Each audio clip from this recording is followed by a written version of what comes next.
Timothée chapitre 2, les versets 5 et 6.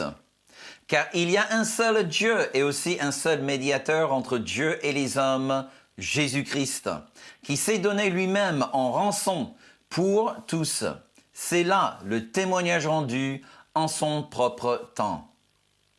Alors, dans ces deux versets, Paul nous donne les 5 piliers fondamentaux de l'Église apostolique.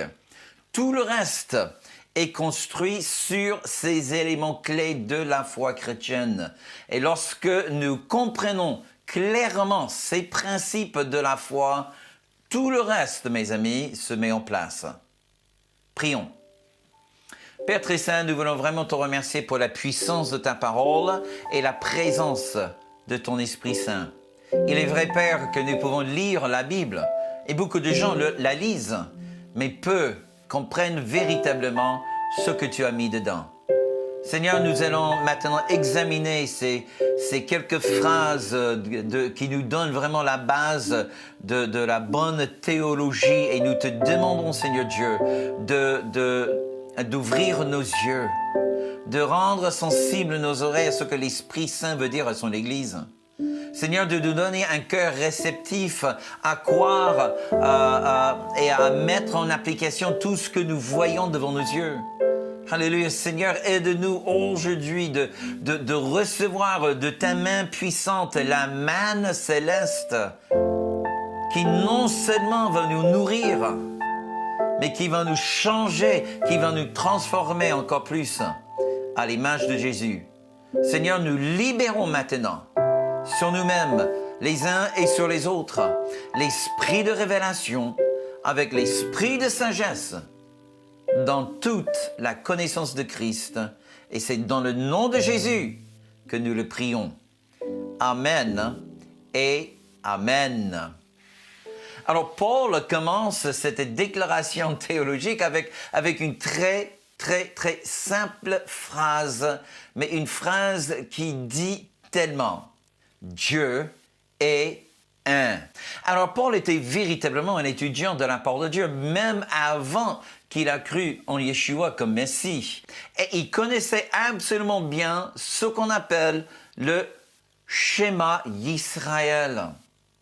Mes amis, le schéma Yisraël est une sorte de déclaration doctrinale et théologique du peuple juif depuis les temps de Moïse. En fait, traduit, ça veut dire simplement « écoute, ô Israël ». Et ça se trouve en Deutéronome chapitre 6 et le verset 4. Et je lis depuis la traduction Louis II. « Écoute, Israël, l'Éternel notre Dieu est le seul éternel ». J'ai un petit problème avec la traduction, comme souvent cela m'arrive avec le Louis II, parce qu'en fait, les textes en hébreu, c'est vrai, c'est un petit peu difficile à comprendre parce que c'est pas très fluide en hébreu, mais en fait, il dit « Écoute, Israël, éternel, notre Dieu, éternel, un ». Donc, les traducteurs, comme ils ne comprenaient pas exactement le sens, ils ont rajouté plein de mots pour faire une jolie phrase en français. Parce qu'on sait que la langue française doit être avant tout jolie.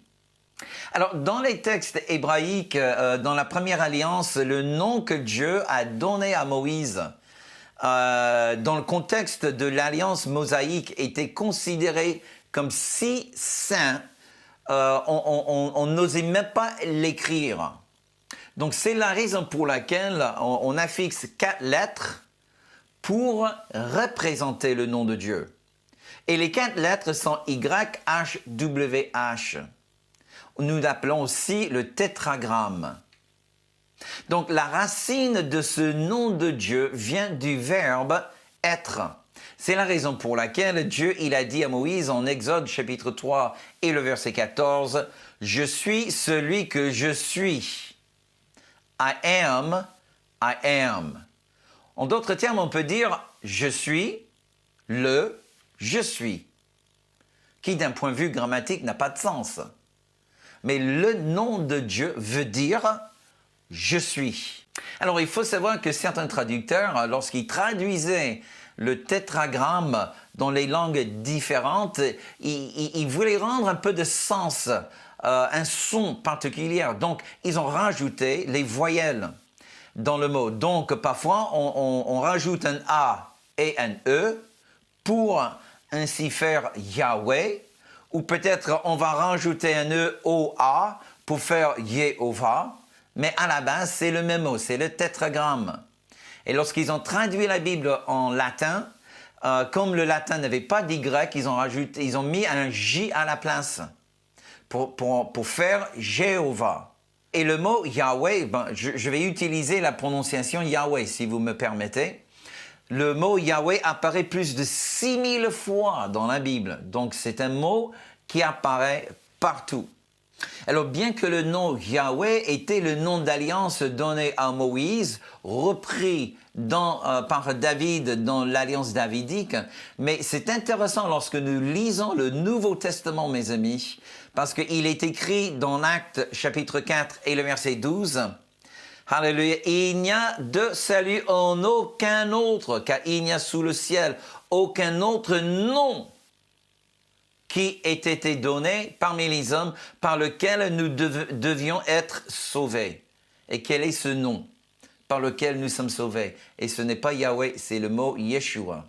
Amen. Comme il est écrit en Philippiens chapitre 2, les versets 9 à 10, c'est pourquoi aussi Dieu l'a souverainement élevé et lui a donné le nom qui est au-dessus de tout nom. Et ça parle de quel autre nom? Mes amis, les autres noms d'alliance. Alléluia. Donc, il a exalté le nom de Yeshua au-dessus de tous les autres noms d'alliance, y compris le nom de Yahweh. Afin qu'au nom de Jésus, le nom de Yeshua, tout genou fléchisse dans les cieux, sur la terre et sous la terre. Donc, le nom, le Seigneur Jésus-Christ, ça c'est le nom de notre alliance et c'est un nom qui est tout puissant, mes amis. Alors, le Seigneur est un, Paul, il a dit. Dieu est un. Vous savez qu'il y a dans la langue hébraïque deux mots qu'on peut traduire un. Il y a déjà dans la langue hébraïque, il n'y a pas de chiffre. Donc, lorsque Dieu a donné la forme écrite de la langue hébraïque, il n'y avait pas de chiffres. Les chiffres sont arrivés plus tard. Et ils ont choisi certaines lettres pour représenter les qualités numériques.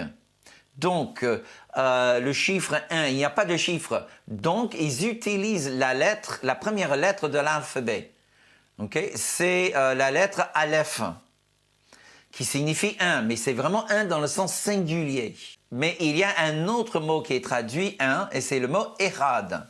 Je vous donne un exemple d'une utilisation du mot Echad. En Genèse, il dit que les deux, l'homme et la femme, et les deux deviendront une seule chair. C'est un merveilleux exemple, mes amis, de l'usage du mot Echad. Parce que Echad signifie uni, signifie un, mais composé de plusieurs. Et nous le voyons dans cet exemple que je viens citer. Et puis, on le retrouve aussi dans la nature de Dieu. Nous savons que Dieu est Père, Fils et Saint-Esprit, trois en un. Et c'est la raison pour laquelle la déclaration de Paul est si puissante. Parce qu'il sait pertinemment que les Juifs, ils avaient du problème avec la notion de la Trinité. Parce que la Trinité, parce que pendant très longtemps, les chrétiens étaient accusés d'être polythéistes. C'est-à-dire, nous croyons en trois dieux. Un Dieu Père, un autre Dieu Fils, un autre Dieu Saint-Esprit, qui est faux. On a un seul Dieu. Et c'est la raison pour laquelle cette déclaration de Paul est si puissante. Donc, mes amis, dans la théologie de Paul, il fait un lien direct avec le décret de Moïse dans le désert, la fondation de la théologie juive. Et Paul reprend ceci, il le met dans la nouvelle alliance pour nous, les chrétiens. Alléluia. Troisième point. Il y a un seul médiateur entre Dieu et l'homme. Un seul médiateur. Donc le mot grec ici, c'est le mot mesitas, qui n'apparaît que dans la lettre aux Galates, une fois en hébreu, et dans la lettre à Timothée. Il se réfère littéralement à un intermédiaire, un réconciliateur ou un médiateur. Et mes amis, simplement dit, un médiateur, c'est quelqu'un qui s'impose entre deux parties opposées et il entame une négociation pour relier les deux parties ensemble. C'est ça un médiateur. C'est comme si lorsque Jésus était cloué sur la croix, Alléluia, et ses mains étaient étendues comme ceci, et c'était comme si sur une main, il étendait une main vers Dieu et l'autre vers l'humanité, afin de créer un pont entre les deux. Jésus, mes amis, c'est vraiment le médiateur incarné par excellence, et il n'y en a jamais eu un autre. Ensuite, Paul, il parle de l'homme Jésus-Christ. Alors, c'est très intéressant que Paul rajoute ceci, et parfois, toi et moi, on va le lire tellement rapidement, on ne comprend pas exactement le sens. Mais il faut savoir qu'au temps de Paul, même à nos temps à nous, parfois, il y a des gens qui prêchent un autre Jésus. Tout à fait. Et ce qui est très important pour nous, c'est d'être absolument sûr et certain que le Jésus que nous suivons est le Jésus de la Bible. Et ce n'est pas une Jésus fabriqué dans les traditions de l'homme ou fabriqué dans une religion de l'homme, mais c'est le vrai Jésus de la Bible. Alléluia. Amen. Laissez-moi vous donner juste 2 tests que vous pouvez faire pour être sûr et certain que vous suivez le bon Jésus. Test numéro 1, la naissance miraculeuse. Vous savez que pour que le Sauveur fait le pont entre deux parties séparées, il faut que le pont soit aussi bien enraciné dans un côté que dans l'autre côté. Ça, c'est très important. Sinon, si un pont est juste ancré dans un côté, il va arriver à mi-chemin et il va tomber parce qu'il n'est pas enraciné dans l'autre, il est déséquilibré. Donc, dans la naissance de Jésus, nous devons trouver un élément humain et un élément divin. Et c'est la raison pour laquelle la naissance provenant d'une vierge est absolument essentielle pour notre foi. Pourquoi? Marie était rendue enceinte par la puissance du Saint-Esprit. Alléluia. Mais l'œuf était de Marie. C'est-à-dire que Jésus était 100% humain et en même temps, il était 100% Dieu. Gloire à Dieu. Pourquoi? Pourquoi c'est important? Parce qu'il devait être 100% humain pour qu'il soit tenté par le péché. Parce que et rappelez-vous, sa mission ultime était de se livrer à la croix pour être un substitut pour le péché pour l'homme. Ça, c'est la mission de Jésus. Mais pour y arriver, il fallait absolument que Jésus soit tenté par le péché. Donc, Dieu n'est pas tenté. Donc, le Sauveur devait être absolument humain. Au même temps, si Jésus est né, si Jésus était le fils de Joseph, il aurait eu la nature pécheresse. Comme la Bible dit, après le péché d'Adam, la mort est passée à tous les hommes. Donc, Jésus ne pouvait pas avoir un père naturel. Dieu, et c'était obligatoire que le Sauveur ait comme Dieu, comme Père, Dieu lui-même, pour qu'il échappe la nature pécheresse. Donc, encore une fois, pour que le pont soit stable, le pont doit être enraciné dans les deux côtés. Donc, Jésus était entièrement humain, entièrement divin, mais pendant le temps où Jésus était dans son corps, il ne se servait pas de sa divinité. La nature était là, il était sans péché, il est né sans péché, d'accord? Il a résisté à toutes les tentations et c'est ainsi qu'il a pu devenir un sacrifice parfait. Et puis ça, c'est le deuxième test, la mort sacrificielle. Le vrai salut, mes amis, ne vient pas par nos propres œuvres, ne vient pas parce que Dieu est compatissant. Le vrai salut et le seul salut est possible parce que Jésus-Christ est devenu le substitut pour l'humanité sur la croix de Calvaire. Alléluia. Et en dehors de la croix de Calvaire, il n'y a pas de salut pour l'homme. Donc voici les 2 tests que vous pouvez faire pour être sûr et certain que le Jésus que vous suivez est le bon. Paul, il dit que Jésus s'est donné lui-même comme rançon pour tout ça. Vous savez qu'à la naissance de l'Église, le message des 11 apôtres était assez bien clair. Ce Jésus-Christ que vous avez crucifié, Dieu l'a ressuscité d'entre la mort. Alors c'est vraiment fascinant de voir que dans les premières lettres de Paul, il parle beaucoup de la croix, notamment dans la lettre aux Romains, Corinthiens, Éphésiens et Galates. Il parle beaucoup de la croix. Mais dans toutes les épîtres vers la fin de son ministère, c'est-à-dire que lorsque Paul commence à prêcher presque exclusivement chez les non-juifs, c'est très intéressant de voir à quel point il ne parle plus de la croix. Alors pourquoi?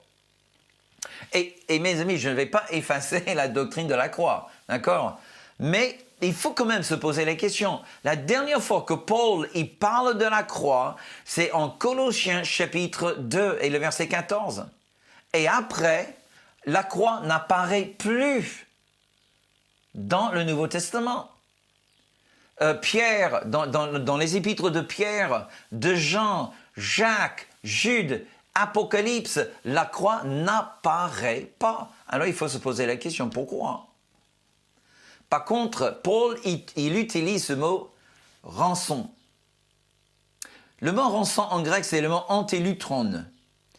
Donc, la racine lutron parle d'un prix qui est payé pour racheter quelqu'un de l'esclavage. Et mes amis, comprenez-moi bien, l'esclavage était bien connu à l'époque où Paul prêchait l'Évangile. Et moi, je crois vraiment que Paul commence à parler du fait que Jésus-Christ, par sa mort, bon, bien évidemment, il n'ignorait pas la croix, mais par la mort de Jésus, il devient un rançon antélutron pour tous les esclaves. Et mes amis, lorsque nous vivons sous la tyrannie d'un empire tel que Rome, ben, on cherche quand même une libération de notre esclavage. Et je le trouve vraiment intéressant que Paul, il adapte son message, il adapte l'évangile, la destination toujours pareille. Jésus ne change pas, le péché, la foi, ça reste identique, les choses ne se changent pas. Mais le message principal ou l'image qui est portée vers son auditoire n'est pas celle d'un outil de torture romaine. Mais c'est l'espoir de la libération de l'esclavage. C'est quelque chose que tout son auditoire pourrait bien comprendre. Alléluia. Et pour terminer ce mini-cours de théologie, Paul nous donne 3 mots. Il parle de témoignage qui est rendu à son propre temps. Alors, dans la langue grecque, il n'existe que 3 mots dans cette dernière phrase. C'est le mot martyrion, kairos, idios. Donc le mot martyrion, d'où vient le mot martyr, parle d'un témoignage ou un témoin. Et le mot kairos signifie une heure précise ou un rendez-vous, une saison déterminée. Et puis idios parle, en fait, fait référence à sa propre personne ou à une entreprise personnelle. Voici le sens de la phrase. Témoignez, le temps ou la saison vous appartient. Encore une fois, témoignez, ensuite le temps ou la saison, et puis finalement, vous appartient. Et je crois que nous pouvons vraiment tirer trois principes clés, 3 exhortations clés avec lesquelles on va terminer notre enseignement. Déjà, la première chose, rendre témoignage de Dieu au nom de Jésus-Christ, qui est notre Rédempteur et l'aspect le plus important dans notre mission en tant qu'un disciple de Jésus-Christ. Amen. Nous sommes, avant toute autre chose, les témoins de la résurrection du Christ. Amen. Numéro 2, c'est maintenant. La saison désignée a commencé en Actes chapitre 2. C'est vrai que la saison est longue, ça fait presque 2000 ans. Néanmoins, c'est la saison dans laquelle nous sommes. Et mes amis, nous ne pouvons plus dire demain, la semaine prochaine, l'année prochaine, après ma formation, après une école de ceci ou de cela. Mes amis, le temps est maintenant. Et puis 3, c'est votre responsabilité personnelle. Amen.